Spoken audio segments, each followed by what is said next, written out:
This is a download from BFM 89.9, the business station. It's Fun Friday. My name is Jeff Sandhu. Evolution, not something we often talk about here on Mattsplain, mainly because evolution has reached its peak in the form of Culture Pop's Matt Armitage. Man, I'm not going to let you write these introductions anymore. Why? If you're the peak of evolution, then we've already passed the tipping point to extinction. We tend to think of evolution in terms of improvements that tend to take thousands of years. But some organisms and animals are able to adapt and mutate much faster. Which leads us into proper Mattsplain territory today, the dark side of the process, which we are calling it evolution. You just made up a word for today's show, didn't you? Yes, Jeff, because we're all about the clickbait on this show. So hold tight as I give you 7 reasons why evolution will kill you. You're kidding, right? Really? Yeah, of course I am. But no, we are talking about evolution. We're going to talk about the ways that evolution targets us and some of the ways in which we're starting to fight back against it. You're not going to talk about the giant ants again, are you? I keep telling you that Them is a 1950s B movie. It's not a documentary, man. You're not spending enough time on the internet. You're not getting it. Look at the way the local wildlife population has survived the Chernobyl disaster. Is it really so far-fetched that radioactive tests after World War II resulted in giant ants that roamed the New Mexico desert and neighbouring towns? You know, you've got to start thinking more clearly. Forget this obsession with the lamestream media. Take off the blinkers. Open up your mind. I'm not hopeful about today's show. When Charles Darwin wrote The Origin of Species, do you think he ever imagined, you? Darwin was oddly interested in finches and pigeons, and as we know, my face is often recognised as kittens by facial recognition software, but I think I am probably a fair distance away from what he imagined as natural selection. Does unnatural selection exist? You may be a prime example here, man. Well, as with a lot of things in life, only in Star Trek. One of the early episodes of Star Trek The Next Generation, I think it was season 2, featured a bunch of genetically altered children whose immune systems actually altered the environment around them and caused normal human beings to rapidly age and die. And of course, that's the easiest way for one species to conquer another. Not with anything so complicated as war, but by infecting them with pathogens that they can't fight against. Still, you're not the healthiest specimen. And that's another of the weird things that we've covered on the shows before. You know, those people who are really robust and never fall ill are not necessarily the ones who live to the oldest age. Some studies have suggested that that strength can become a weakness. Someone who is rarely sick, their immune system is not used to fighting and adapting. So when they get older and contract something, even something straightforward like flu, their immune system is unused to it and the person can die as a result. People who fall ill more regularly, they're actually much better equipped to cope with and are more likely to recover quickly from illnesses. Does Star Trek have anything to do with today's show? More than you might think. I think it's been a while since anyone did any thinking on this show. Yeah, well, we tend to take a very animal-centric view of evolution, which is why we tend to think of it as this slow process. But some organisms do actually evolve very rapidly, even in the animal kingdom. So think about the tolerance to pesticides that creatures ranging from rats to cockroaches to mosquitoes can build up over a few generations. And those generations in the lifespan of those animals is actually only a few months or a handful of years. So natural selection allows them to build up a tolerance or immunity. Well, exactly. You'd probably want a biologist or an immunologist on to explain it properly, but, you've only got me. Yeah. As usual, if I have any of the facts for today's show wrong, please tweet us because I no longer use Twitter. So that is actually a great example of Darwinian natural selection at work. Can we get serious? We've had Star Trek, a B-rated movie, your hatred of Twitter, and we're already halfway to the break here. Well, last week's show was very serious. So today I'm releasing the pressure valve a little bit. I'm restoring the balance. I'm preventing any kind of on-air earthquake. I'm keeping those evolutionary forces in their equilibrium. Now you are trying to claim that your waffling is a public service? And to quote Faith No More, it's a dirty job, but someone's got to do it. But I do take your point. If you have a look at the history of the 20th century, is this serious enough for you? Antibiotics brought many diseases under control. We thought we'd eradicated diseases like polio and smallpox. We were able to bring malaria, one of the world's greatest killers, if not to heal, then at least to start pushing back against it. And now we're losing. Well, that's what nature does. You know, as a species, humans tend to fight a battle and think that we've won the war. We forget that the planet does things on a completely different timescale. So we're active participants in creating the conditions that allows evolution or dark evolution to flourish. You know, who would have thought that changes in our social behavior would enable dark pests to proliferate? I mean, look at head lice, for example. How have we gone from radioactive ants at the start of the show to head lice? Well, you asked me to get serious. So, you know, when I was a kid, you'd get the occasional outbreak of lice at school, but there was nothing too serious. Now, at precisely the time that these insects are becoming immune or more tolerant to the chemicals that we kill them with, we are actually becoming more tactile, and our environment is promoting conditions that are favourable to head lice. Don't we talk about kids being more isolated and less friendly in real life? And sure, kids have always been physical with each other, but now we have a lot more shared behaviours that we didn't have before. So who would have thought that sharing headphones or huddling around a smartphone screen would turn into the equivalent of the Head Louse Olympics? You're blaming the kids here again. No, well, maybe a little bit. But we're seeing the same patterns over and over again in other parts of our ordinary lives. So our addiction to fast food and food waste, for example, is basically crack cocaine for rats. And we build them sewers and underpasses and underground rail systems to help them get around. Exactly. Cheap air travel is not only broadening our minds, it's allowing bed bugs to travel across continents as well. As for antibiotics, that's a bit like squandering the best thing that ever happened to us. So the overuse and misuse of antibiotics, in terms of the daftest things humanity has ever done, has to be on par with the popularization of unicorn food. I'm assuming that there are some solutions, that we're not going to spend today listing all the things that can kill us or infect us. I mean, I can do that if that's what you want. But if you want to explore today's subject without all of the asides and these cheap one-liners, you can check out an article by Michael LePage at The New Scientist called Evilution is Making Us Sick. Now, one of the things that makes the whole concept of dark evolution so fascinating rather than terrifying is the sometimes counterintuitive methods that scientists are taking to combat it. Is that because we misunderstood what evolution is? I think that happens a lot of the time. As LePage points out, evolution is happening all around us all of the time, even inside us. So cancer, that most frightening of words, is an evolutionary disease. Cancer's whole modus operandi is to disguise itself as healthy cells. This tricks the body into supplying it with the food and oxygen it needs to survive, even though that process kills us and the cancer cell in the process. It's one of the things that makes the fight against cancer so difficult, and it's why treatments like chemotherapy are actually a cocktail of substances that are unique to every single patient. There's no one-size-fits-all solution, like when you take paracetamol for a headache. Surely nature must engineer its own success stories too? Absolutely, and I'm taking these examples directly from New Scientist too, in case anyone thinks that I'm some kind of fabulous research biologist. Overhunting has led to some interesting developments in animal populations. So animals that are hunted for trophy horns, like elephants and some forms of wild sheep, are evolving with smaller tusks or horns.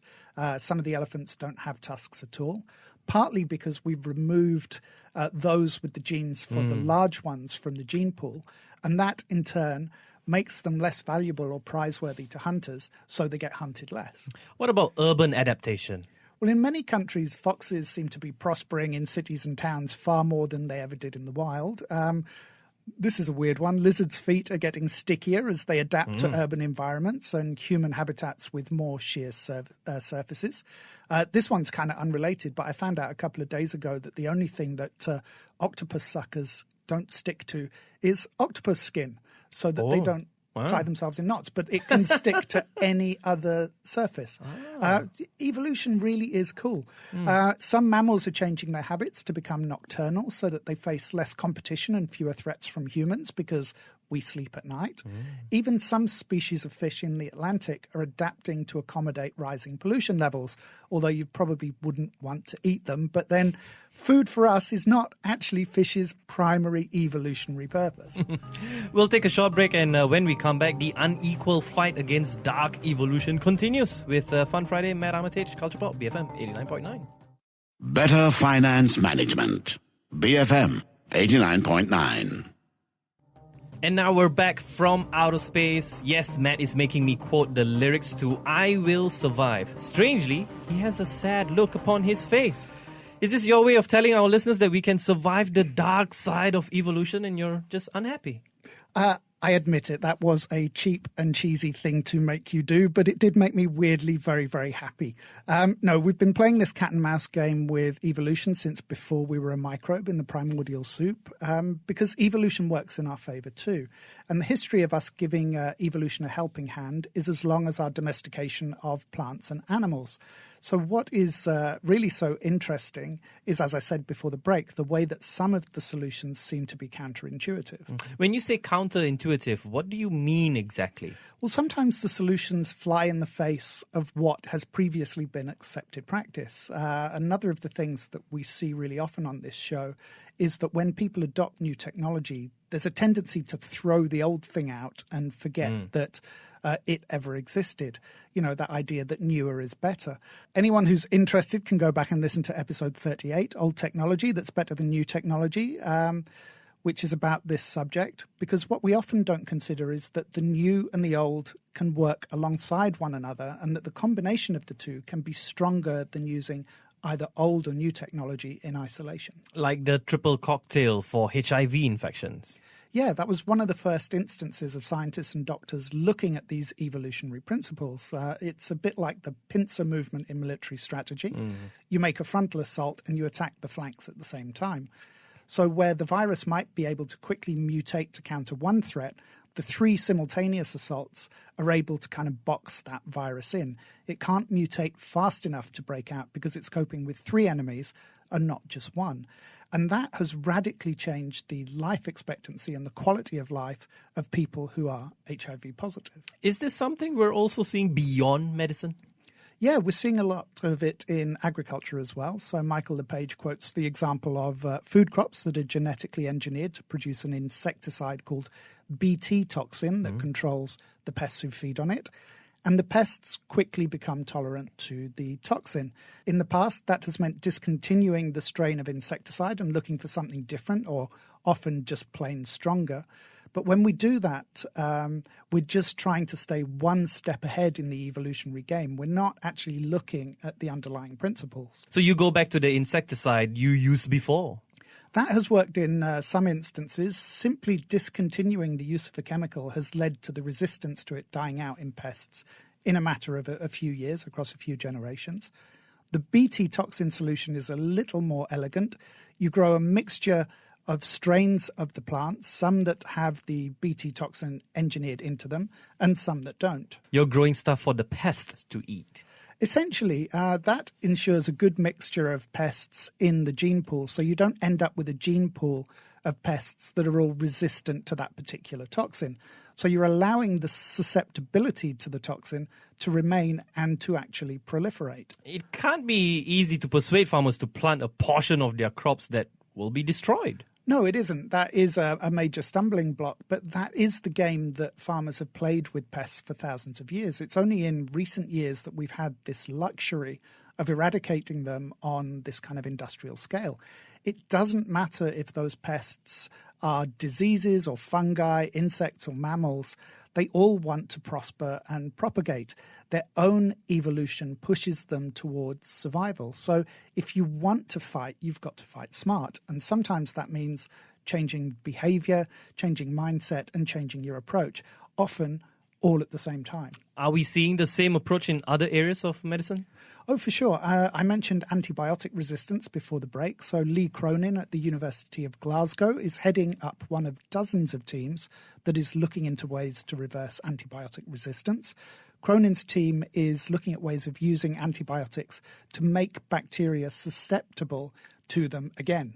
Is this one of the counterintuitive and paradoxical approaches you were talking about? Yeah, absolutely. So when we talk about the HIV triple cocktail or the BT toxin, we're talking about preventing those mutations from happening. Here, we're talking about something slightly different. Cronin's team has developed a model where bacteria is treated with alternating antibiotics that target different aspects. And much to their surprise, over time, the bacteria start to become vulnerable to the antibiotics again. But oh, I can sense something crispy in the air. Yes, we've come all this way without mentioning CRISPR, because before I got to that, I wanted to demonstrate that there is a lot more in our evolution mastering toolkit than a frontal assault on the DNA, because, you know, CRISPR is new technology, and we are right to be wary of it as right to be wary of it as we are hopeful, as we aren't really sure what the long-term effects of all this snipping and recoding are going to be. So we can simply snip out the bits of bacteria that have become hardened to antibiotics and all is good with the world. I guess that's a dream if you're a biologist, and it's kind of reversing evolution.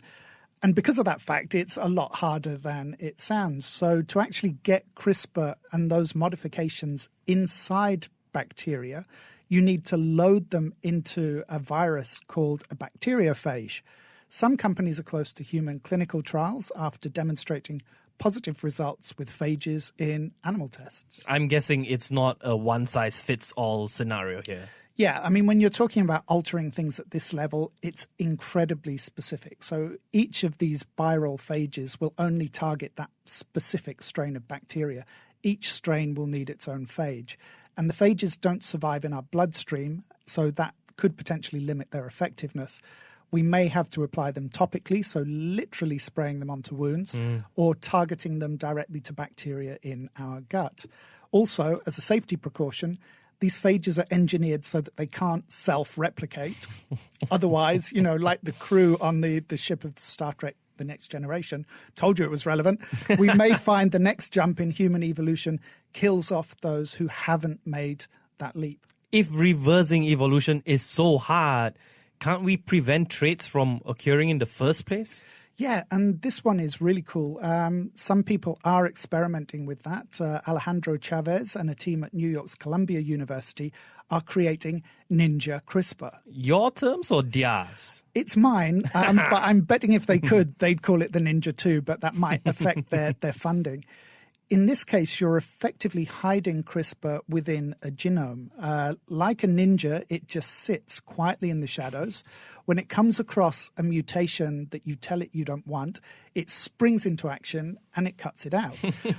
Early trials in mice have been positive, with the ninja preventing resistance to the antibiotic rifampicin from developing. I like that, Ninja CRISPR. Now, presumably the same technique can be used beyond antibiotics and medicines. Yeah, we use microorganisms for a lot of things, especially in fermentation processes. So things like beer, food flavorings, some medicines like insulin. These mutations make the yeasts and microbes that are used to produce those products burn out over time. So the ninja could extend their lifespan and effectiveness by ambushing and preventing those mutations. And that allows the microbes to carry on and do what they were intended to do. We're effectively limiting the mutation rate then.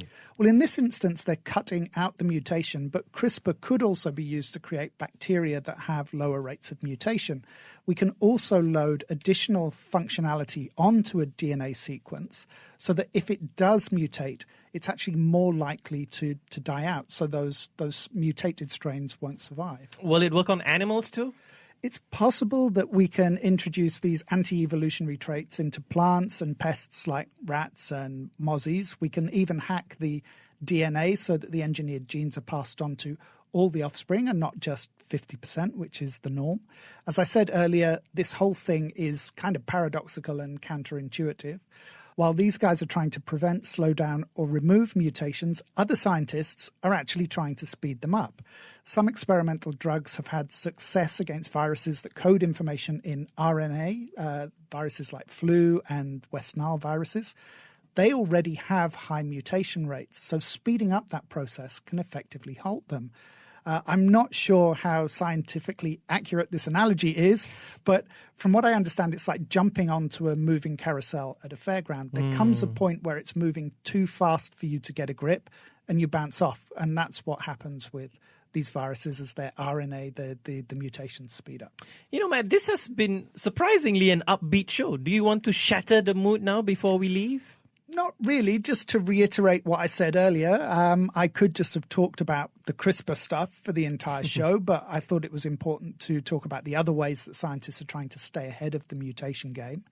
And as I said, we're not really 100% sure what unleashing CRISPR into the wild might actually do. It's a bit like those dumb algorithms you like to talk about. Yeah, exactly. You know, putting ninjas in your body sounds really cool, but if it leads to you prematurely aging Jean-Luc Picard, if I mix my metaphors for a second, it might not be the best solution. So there is a responsibility there that we can't overlook. But more importantly, we have to remember that we're never going to conquer evolution because we need evolution. Stasis is not a good place to be. And we can't have good evolution without bad evolution.